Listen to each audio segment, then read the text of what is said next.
사랑하는 성도 여러분, 한 주간도 말씀 안에 거하고 계시는지요? 오늘은 지난 2월 28일 주일에 주신 마태복음 12장 9절부터 13절 말씀의 요구가 너무하거든 이란 제목의 말씀을 묵상하고자 합니다.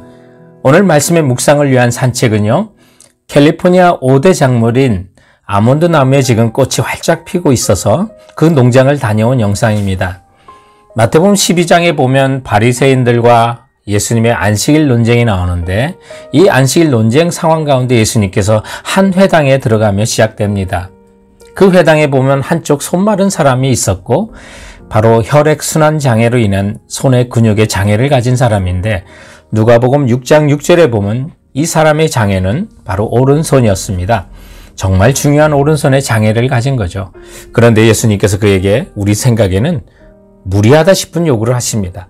손을 움직일 수 없는 사람에게 손을 내밀라 하신 거죠. 이처럼 주님의 말씀이 우리 생각에 너무하다 싶은 내용으로 우리에게 요구한다면 우리는 어떻게 해야 할까? 바로 그 내용들을 살펴보고자 하는 것입니다. 말씀의 요구가 너무하거든 본문이 가르치는 첫 번째 교훈은 참된 안식과 구원을 주시려는 것이라는 사실을 기억하자는 거죠. 그래서 본문 13절에 보면 손을 내밀라 라고 하는 주님의 무리한 요구가 나오는데, 그것은 그를 치유하고 또 안식과 평강과 나아가 구원을 주시려고 하는 주님의 본심이 있음을 우리는 보게 되죠. 그런데 주님께서 이 손 마른 자를 고치시는 것은 예수님도 위험을 빠질 수 있는 위기 속에서도 그를 치유하시고 구원의 은총을 주시는 것을 보게 되죠. 바로 이 회당에는 바리새인들이 예수님을 해하고자 해서 지켜보는 자들이 있었습니다.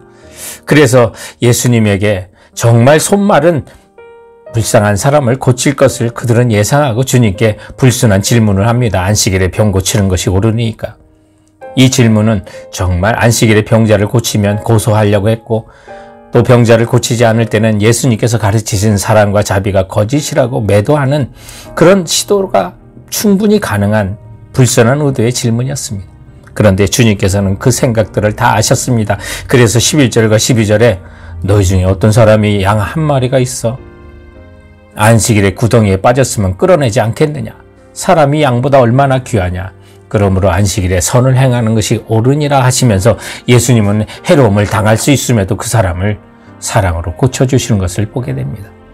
우리는 예수님의 이 말씀 속에 주님께서 나와 그리고 손 마른 그 한 사람도 주님께서 찾으시고 찾으셨던 오직 한 영혼이었다는 사실을 깨닫게 되는데요.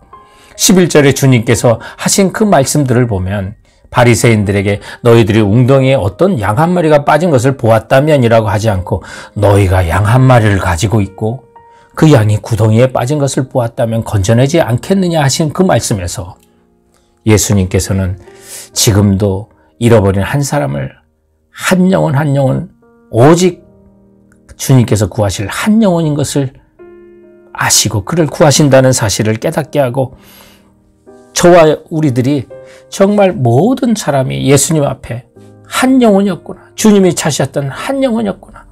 그래서 주님께서는 그리고 사람이 양보다 귀하지 않으냐고 말씀하시면서 이 손 마른 사람이 목자 되신 예수님이 찾으시고 구하셔야 될 주님의 양이었다는 사실을 보여주죠. 그러면서 우리는 정말로 손 내밀 수 없는 사람이었구나. 마땅히 붙잡아야 할 걸 붙잡지 못하고 썩어질 세상만 붙잡고 살아가던 구원받지 못한 우리 손을 주께서 구원해 주시고, 그리고 또한 주님이 그런 우리에게 무리한 요구를 하신다면 그것은 나를 위한 사랑에 그리고 우리를 평강과 구원으로 인도하는 하나님의 명령이구나 하는 사실을 깨닫게 되죠. 오늘 주님께서 내 손을 내밀라고 13절에 말씀하시는데, 그 손은 결코 내밀 수 없는 손을 내밀라고 했던 것입니다. 우리 스스로 구원받을 수 없는데 주님께서 손을 내미는 자에게 구원을 주시겠다고 하는 그 약속과 같은 거죠. 그래서 보면 이 회당에 오직 이 손 마른 사람 한 사람만 고쳐준 것이 아니라 15절에 보면 예수께서 그들의 병을 다 고치시니라고 다 고쳐주셔서 지금도 예수의 이름을 부르며 구원을 요청하는 모든 사람들을 주님께서는 십자가에 못이 박히셨던 그 사랑의 손으로 붙잡아 주시고 구원해 주시겠다는 것을 약속하고 있는 말씀입니다. 사랑하는 성도 여러분, 우리가 구원 얻는 것은 다른 데 있지 않고 믿음에 의해서입니다. 그 믿음은 바로 행함에 근거한 믿음이었죠. 지금도 주님께서는 이미 믿고 구원받은 우리에게 내 손을 펴라 명령하시는 말씀이 계속해서 들려올 때가 있습니다. 이때 역시 우리는 그 주님의 말씀이 내가 순종하며 따르기에 너무하다고 느낀다 하더라도 그 말씀과 예수 그리스도의 본심은 우리에게 평강과 구원을 주시기 위한 것임을 믿고 지금도 그 무리하다 싶은 말씀에도 온전히 순종하며 나가는 우리 모두가 되기를 주님의 이름으로 축원드립니다. 말씀의 요구가 너무하거든 본문이 가르치는 두 번째 교훈은 자기 양을 지키시는 목자의 사랑의 요구다 하는 것을 기억하자는 거죠. 말씀의 요구가 무리하다 하더라도 그것은 또 나를 지키시고 보호하시는 주님의 사랑의 손길임을 기억해야만 합니다. 그래서 예수님은 이 손마른 자를 치유하시는 기적에는 구약에 예언된 우리를 끝까지 사랑하시는 그리고 지키시는 메시아의 언약 성취였음을 보여줍니다. 본문의 후반절인 17절부터 20절에 보면 선지자 이사야를 통해서 말씀하신 바를 설명하시다가 20절에 가서는 상한 갈대를 꺾지 아니하며 꺼져가는 심지로 끄지 아니하시며 심판하여 이길 때까지 하시리라고 말하며 세상 끝날까지 우리를 지키시고 사랑할 것을 약속하고 있는 것입니다. 성경에 보면 우리 인생을 상한 갈대라고 비유했습니다. 육체는 풀과 같고 바로 꺾이기 쉽고 상하기 쉬운 존재의 우리 인간들, 육체의 균이 하나만 들어와도 열이나 누워 있어야만 하고 모두의 부러움을 받는 사람 같지만 그 속사정을 알고 보면 슬픔과 탄식과 절망에 몸부림치는 사람이 얼마나 많습니까? 그래서 우리는 다 상한 갈대요 꺼져가는 심지와 같은 존재입니다. 그런데 주님께서는 상한 갈대와 같은 우리를 꺾지 않으시고 꺼져가는 심지도 끄지 않으신다고 선언하는 것입니다. 언제까지요? 심판하여 이길 때까지입니다. 그러므로 말씀의 요구가 좀 무리하다 싶어도 그것은 나를 끝까지 사랑하시고 세상 끝날까지 나와 함께 하시겠다고 우리를 지키시는 주님의 언약을 기억하며 그 말씀에 순종하며 나가야만 하는 것입니다. 이처럼 주님의 그 놀라운 사랑을 받은 사람이라면 이제 우리는 적용하며 순종해야 될 것이 있습니다.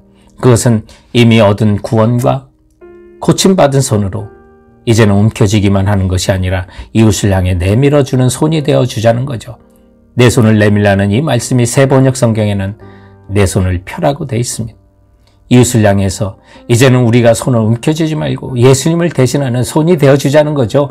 제자들의 발을 씻기셨던 주님의 손, 병든 자를 고쳐주시고 낫게 하셨던 주님의 손, 그리고 결국 우리 죄를 대신하여 십자가에 못 박히신 주님의 손, 그 주님의 손을 이제 우리가 되어 우리 손으로 우리 교회와 우리 동산이 그 사명을 감당했으면 합니다. 놀라운 은혜를 받았으니 또 흘러보내야 드려야 하지 않을까요? 저는 지난 한 주간 텍사스 한파로 수돗물과 전기가 흘러 들어오지 않는데 그러나 하나님의 임재와 은혜는 계속해서 끊임없이 흘러 들어왔다고 하는 한 후배 목회자의 간증을 들었습니다. 그렇습니다. 들어오는데 나가지 않아도 문제가 됩니다. 그런데 수돗물이 흘러들어오는데 내려가지 않아서 배관공사, 플러밍 공사를 해야 하는 교우들의 소식도 이번 주에 있었어요. 정말 들어오는데 나가지 못한다면 큰 문제가 되는 거죠. 하지만 지난주 우리 목욕 여성 예배자들이 그 예배자들이 코로나19으로 어려움 속에 있는 교회 어른들에게 손편지와 함께 선물을 나눠드렸는데 그 손을 보시던 하나님의 마음을 얼마나 기뻐했을까 생각하니 제 마음도 벅찹니다. 성도 여러분, 말씀 요구가 너무해도요. 그것은 우리의 안식과 구원을 주시고 그리고 우리를 끝까지 지키시는 목자 되신 예수 그리스도의 사랑의 명령인 것을 기억하고 아무것도 염려하지 마시고 좀 말씀이 무리된다 싶어도 그대로 순종하며 나가는 우리 모두가 되길 바랍니다. 저는 집 앞에 나가면 제 집 앞에 작은 새집 하나를 발견하게 됐는데 그 새집은 허밍버드 벌새의 집이었습니다. 겨울이 되어 나뭇잎이 떨어지니 그 새집이 결국 드디어 보이게 되었고 이렇게 사람의 눈에도 띄는데 그 벌새가 어떻게 살아갈까 걱정이 됐는데 염려할 거 없었습니다. 매일매일 잘 살아가고 있습니다.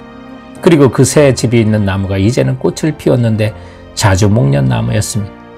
이번 주도 상한 갈대를 꺾지 않으시는 주님의 은혜를 묵상하고 있는데 자주목련나무와 허밍버드 그 벌새를 보는데 하나님께서 제 마음속에 누가복음 12장의 말씀으로 음성을 들려주셨습니다. 공중의 새도 먹이시고 백합화도 입히시는데 너는 많은 참새보다 귀하며 하물며 너일까 보냐는 음성을 들려주신 거죠. 그렇습니다. 성도 여러분, 주님께서는 우리와 함께 하시는데 아무 염려 없습니다. 그러므로 주님이 우리에게 어떤 무리한 요구로 말씀이 있다 하더라도 그것은 결국 우리의 안식과 구원을 주시고 우리를 끝까지 지키시려는 목자 되신 예수님의 사랑인 것을 의심하지 말고 그 말씀에 순종하고 나가는 우리 모두가 되길 주님의 이름으로 축원드립니다. 그러므로 사랑하는 성도 여러분, 이번 한 주간도 주께서 주신 말씀으로 승리하시면서 건강하시기 바랍니다. 감사합니다. 안녕히 계세요.